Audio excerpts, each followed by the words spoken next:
Alright guys, what's up? Welcome to part 3 of the Dooter build.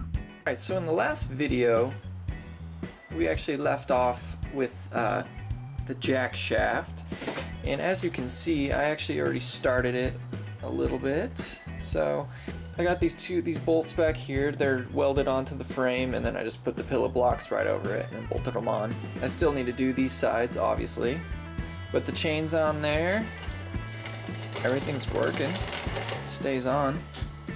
One problem was, as you can see, is the chain's really close to the frame. What I had to do was weld this little piece of pipe here to keep the chain above the frame. Okay, and another thing I did was I made a disc brake for the jack shaft. So I'm not sure how well this is going to work, but we'll see. There's original thing that came with, and it wasn't quite 5/8, so I tried to drill it through and it didn't quite work out, so I just welded it to a pulley, and I'm going to put it on there, and hopefully that works. So anyways, let's finish up that jack shaft. Let's make this permanent. So here's basically how I'm going to do it. I'm just going to run the bolt through here just like that, and then weld this to the frame. Just weld this bottom right here. Now I'm just going to weld around all those tacks, make them a bit more strong. Alright, so let's just put these back on.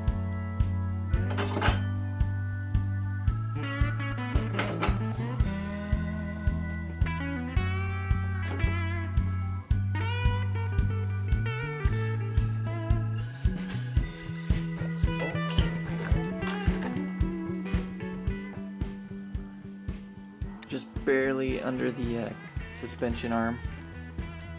Alrighty, so we got the jack shaft on there all nice and good, and what I'm gonna do next is actually put the motor on there. I have to get a motor mount and then line up the chain and see if we can get the motor on there. I'm not sure if you guys remember this project, but this is where I'm gonna get the motor mount from. I'm just gonna cut it off this old bike. This was the 2-speed Harbor Freight engine bicycle. I've just kind of been robbing parts off of it. So yeah, I'm just going to take the motor mount off, cut it off, and then put it on the new bike.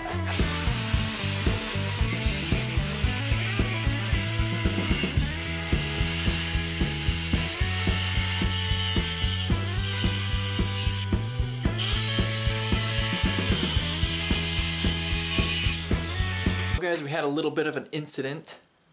I like vice gripped my finger, and my fingernail is coming off, and I'm not man enough to pull it out, so I'm just gonna use some super glue I bought from the store.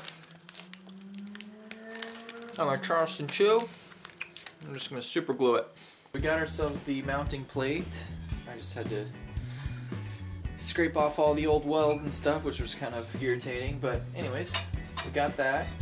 So what I think I'm going to do is go ahead, put the engine on the mounting plate, bolt it down, and then line up the chain, make sure it's all good, make sure everything's working, and then I'll weld it on.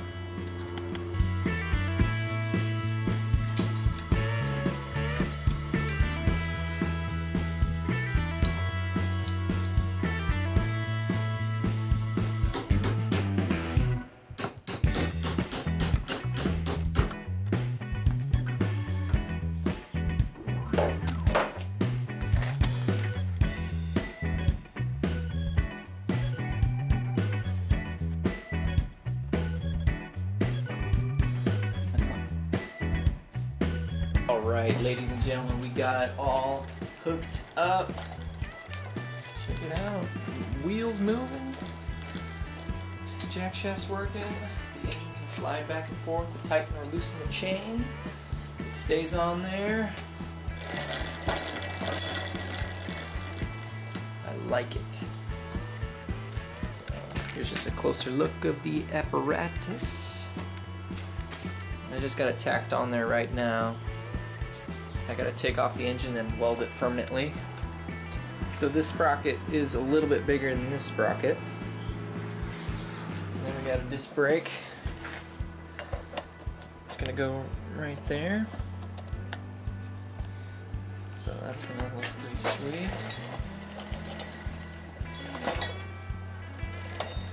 So here's kind of what it would look like with the stock gas tank.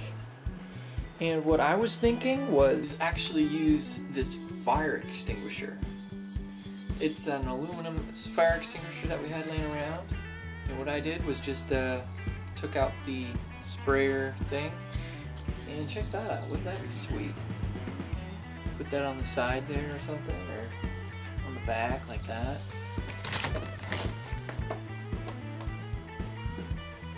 I think that'd be sweet. But anyways, we'll see. So right now I'm just gonna go ahead and take the engine off and weld the mounting plate on there. Alright, so I got the bracket welded on there all nice and good. I also went ahead and welded on a gusset right here, connecting this part with this here, just to make it a little bit more strong, and hopefully it won't crack or break or anything. I just put the what's that thing called? Fire extinguisher on there just to see what it would look like on the back. I like it. Well guys, I think that's it for part 3 of the Dooter build. I hope you're enjoying this series so far. I sure am. It's looking pretty sweet. So I'll see you next time. Bye.